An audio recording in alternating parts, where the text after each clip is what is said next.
A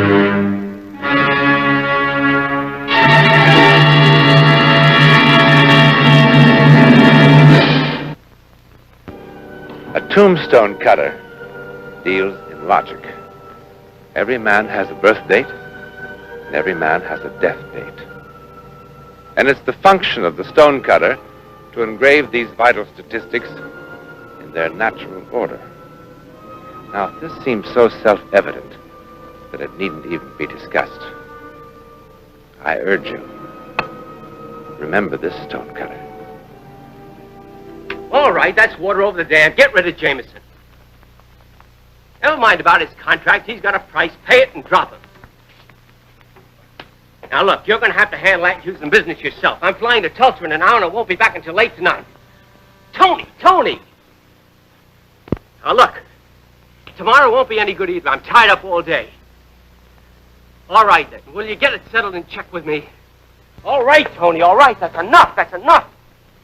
What are you trying to do? Kill me? Oh. Yeah, this is for you. So? Well, it might be important. You're all important. Read it, will you, Tony? Oh! This one I never heard of. Cassaneck Village, Maine. Give me that. You even got business up there?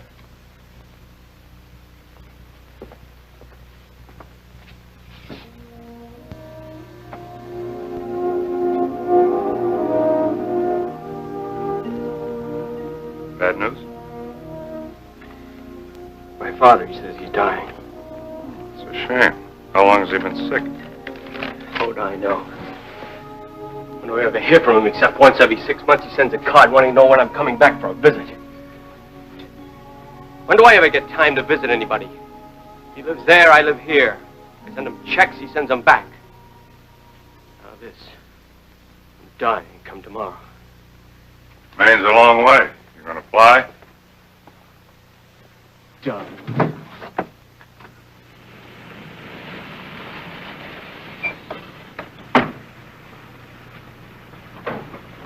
Change.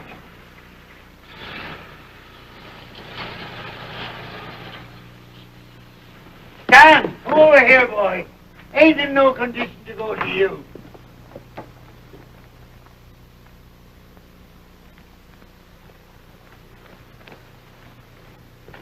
Well, how are you, boy?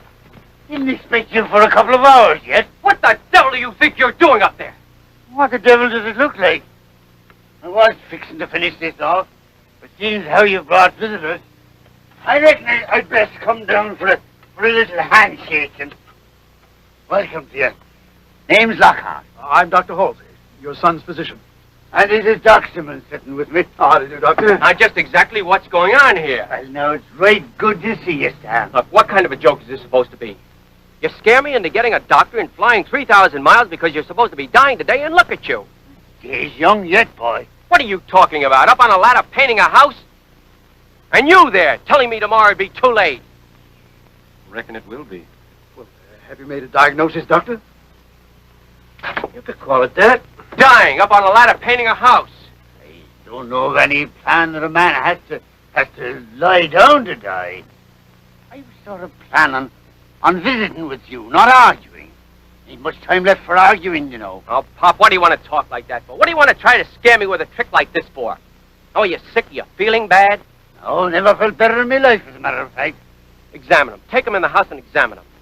And if I find that this is just an idea of yours to try to get me here... No call for so much shouting, boy. Don't remember how you used to be so much of a shouter. Used to be more quiet like. Look, I didn't come here to discuss... Give him a thorough physical. Do I have permission to examine your patient, Doctor? Oh, go ahead. Make you feel better than if I just tell you what I found. Mr. Lockhart? Sure. I'll get the other side of this finished today. Even with time off, I reckon. Now, suppose you tell me what this is all about. I want to know everything. I never lied to a patient or his folks yet, Stan. It's right good you got here for his last day.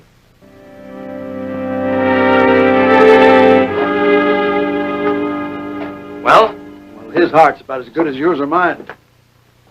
Blood pressure's probably lower than yours is at the moment. His muscle tone is extraordinary for a man of his years. Reflexes normal, kidneys... In other words, livers, there's nothing wrong with him. Well, Doctor, have I overlooked something that you found? Nothing there. All right, I've had enough. Now, suppose you tell me what makes you or him think that he's going to die today. No. Don't tell him, Doc. Show him. Maybe I ain't seen this son of mine for under 15 years, but I'll wager he ain't changed that much. Talking about something never proved nothing to Stan. He's got to be shown. Show me what, Pop? What are you talking about? Doc will show you, and then you'll know. And then maybe we can quit this arguing and have that little visit together. Go on, Doc. Take it there. There ain't much time left. I've never seen anything as ridiculous in my life. Pop, come back. Will you come back here? Wait a minute. Like you said, there's no use arguing. We'll take a little walk, and I'll show you the reason he's going to die today.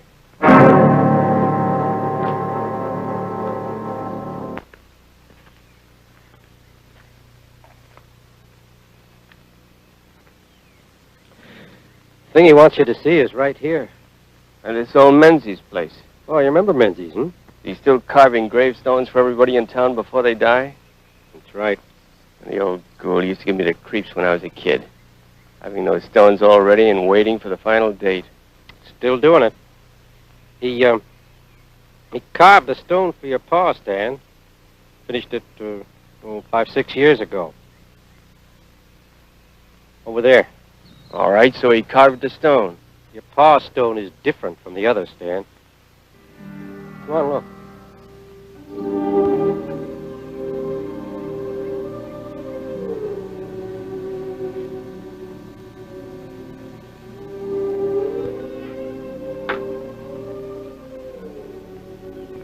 Like I said, your pa's stone is different from the others. 5 years ago, when it was carved, Menzies put in 2 dates. Birth and death. Born July 10th, 1883, and died September 7th, 1957.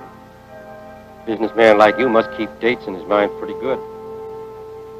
Today is September 7, 1957. All right, Doc. The joke over now? Now, listen, Stan. Never mind. I know what you're going to say.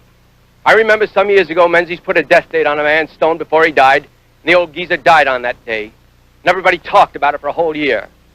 But that was a coincidence, and you know it. A year or two after you left here, Menzies did it again. A woman. Oh, she'd been ailing for a spell.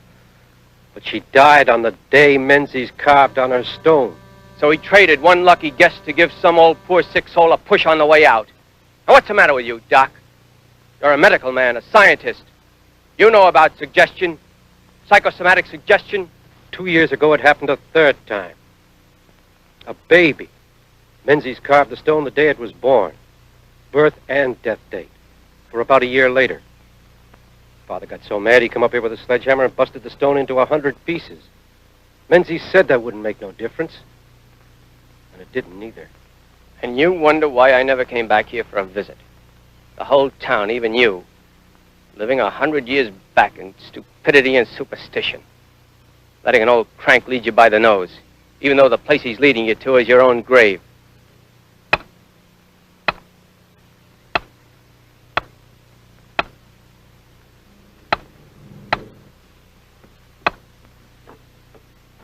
My name's Lockhart.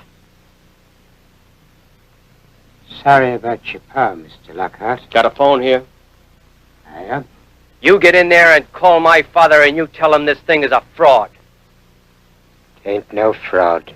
Get on that phone. Can't stop death with a phone call. All right, what do you want?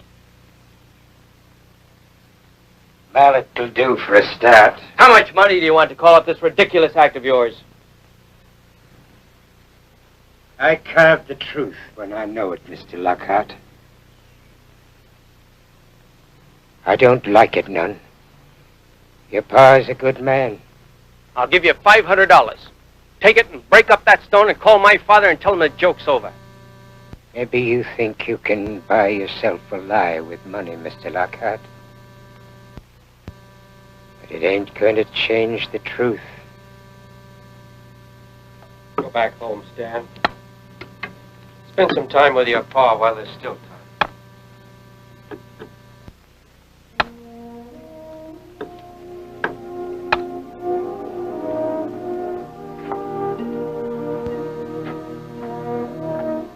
Mr. Lockhart. My father in there? Yeah, he came in about 10 minutes ago.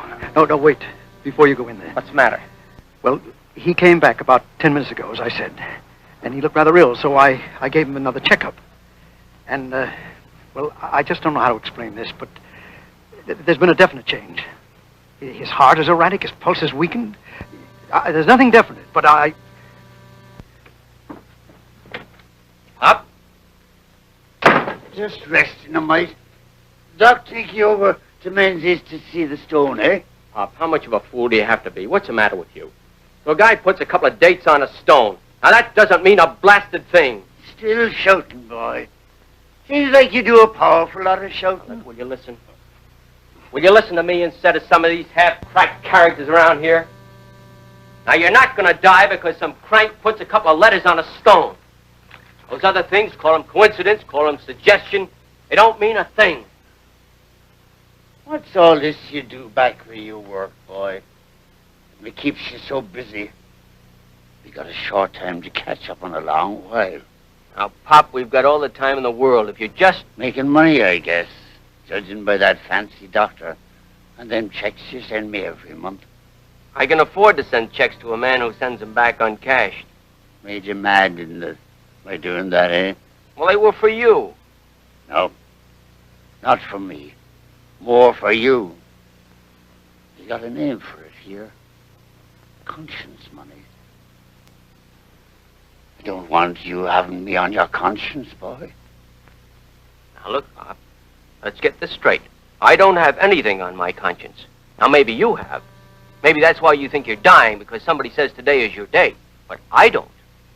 Always kept thinking you'd come back, Stan. Before now, I mean. Figured we'd get a weekend in fishing up at the Rangeley's. Now, look, Pop, we've got more important things to talk about than the fact that I didn't come back here and fish and you got a grudge.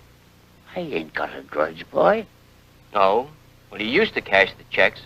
You used to cash them all up until that Christmas when I said I was coming back for the holidays.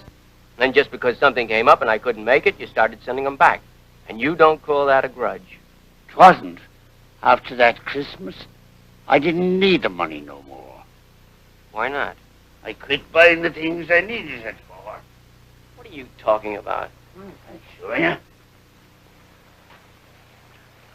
Remember that Christmas? You was about 10. Your ma was still alive then. You wanted a fishing rod, a good one. If you didn't have money for no store rods, I made you one. You didn't say much, but we knew. Boy 10, he wants what he wants. That Christmas, I reckoned you were coming back for a visit. I bought a rod. Got all kinds of stuff here. The gun you wanted when you was 12. Field glasses. That must have been the next year. Camera. Wristwatch. It isn't easy for a man to forget the things his kid wants that he can't get him. You mean you spent all this money I sent you for things to buy me? I had to use yours. If I could do it on my own. Pop? Wouldn't have told you. Except that you'd probably be wondering after I was gone. And you cleaning up things and found this stuff. I think maybe I'd best go sit down a while.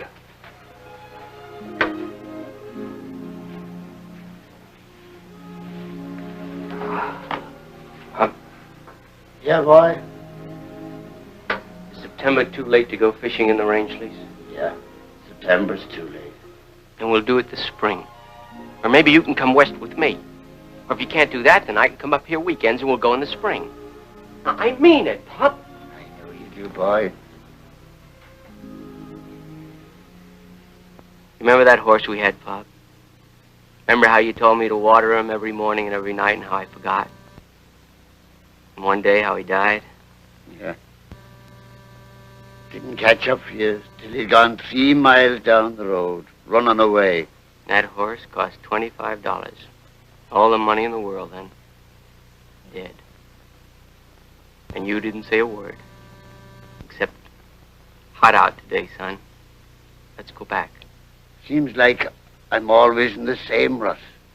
Always wanting to get you to go home. I'm home now, Pop. I'm home. I wanted to come home before, but every time I said I was busy, it was just because Because you were running away from home again. Isn't that what the Lockhart kid always did when things went wrong? One thing about you, boy. Maybe you run, but you always tell the truth after. About why you ran. Later, I want to show you something. Oh! Pop! Pop! Hold me! I was just talking to him and...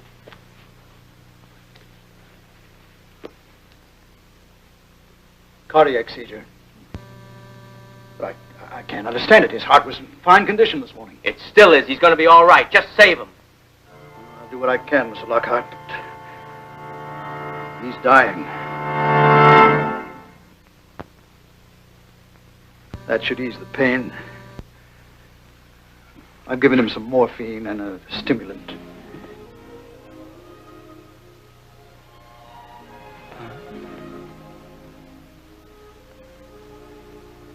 Pop, please. See, I'm not shouting. I'm not shouting, but listen to me.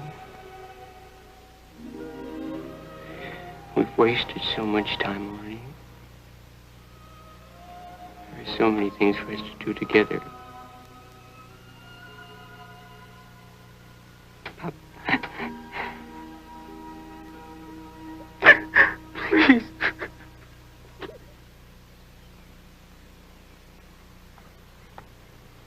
You know, Doc Simmons told me about that headstone. And I keep telling myself, why, this is United States, 1957.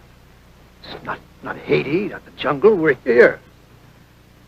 It had nothing to do with a headstone. It was his heart. Yeah, I keep telling myself that, too. But his heart was okay this morning. He was in fine condition. Other people in good condition have been hit with a heart attack, too. Well, I know that. Tell me something now. Those 3 cases, they weren't substantiated, were they?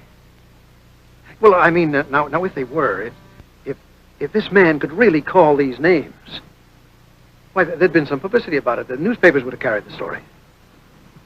I can see you don't know much about towns like this, Halsey. Even if Menzies did what they said and brought the dead back for an encore, nobody outside this town would ever know about it.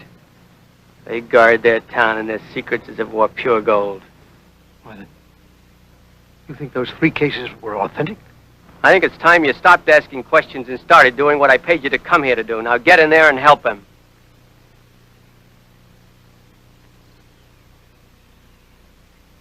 $500, $1,000, $2,000. Makes no difference what kind of money you talk about. Can't take it. Not right. You're a fine one to talk about what's right. You think it's right to kill a man? No blood on my hands, mister. What difference does it make you how you kill him?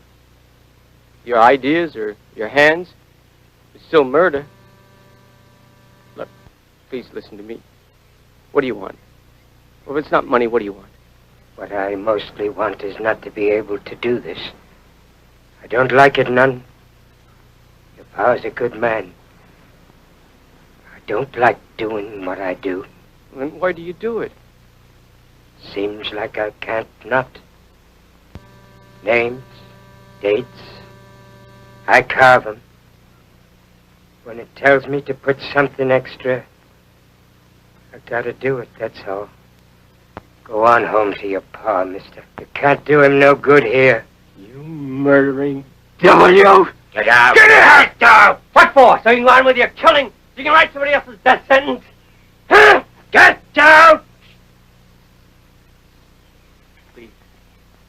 Listen to me, please, please. My father's dying. Look, I just want to go home and tell him there's no stone, that there's a mistake. Please, listen. I said get her! All right. I'll go now. But I'll be back with someone to stop you. I'll be back. I'll be back. I'll be back. I'll be back! I can't do that, Stan. I know how you feel, but I can't do that. Why can't you? It's murder, isn't it? Why can't you do your job and close up Menzies' place and throw him in jail where he belongs? Why can't you do your job? My job is law, Stan, not persecution. You sit there and talk to me about persecution? Who's persecuting who? What about Menzies? Can't you understand, Sheriff, my father's dying? What does it take to get a town to do something about this? What does it take to stop a man like Menzies? Tell me what I can do. What anyone can do, and stay inside the law, and I'll do it. I can't throw a man in jail for carving a date on a stone. If I could, it would do no good anyhow. What are you all, dead in this town? Is that why you don't care if a man killed because you're dead anyway? Standing there letting a thing like this happen? How can we stop it? You tell me that. The father of that baby that got burned, he felt like you did. He came in here like you now, shouting at me to lock up Menzies. But I couldn't. Then he went out to the stone yard and smashed his baby's tombstone to bits. It didn't change a thing. The people in this town don't like this any more than you do. But what are we supposed to do? I don't care what you do. Just do something. Stop him. Stop him? Stop him from what? That stone was carved 5 years ago. Carved and finished. You want me to beg, don't you? Just like everybody else in this hick town, you want to cut me down to size and make me beg, huh? All right, I'm begging. Just stop him, will you? Arrest him, run him out of town, do anything, please, but just stop him, will you? I've wasted a lot of time.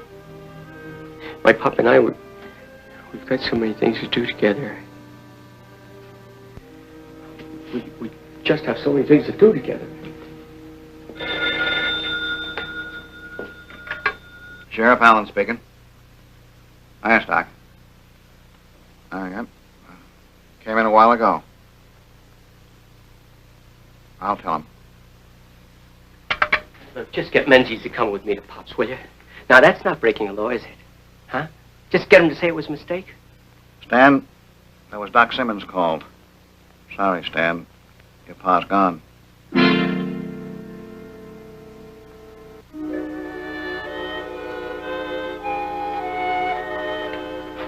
Stan, you want I should come home with you? My car's right outside. Stan, let me come with you, Arnold.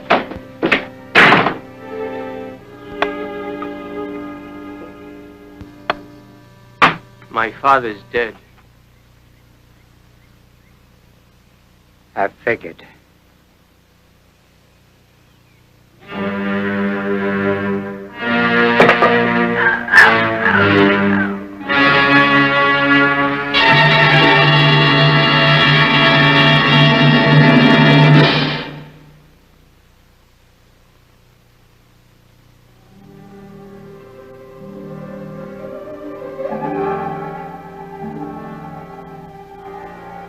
Stanley Lockhart, beloved son of Simon Lockhart, born September 18th, 1921, died December 14th, 1958.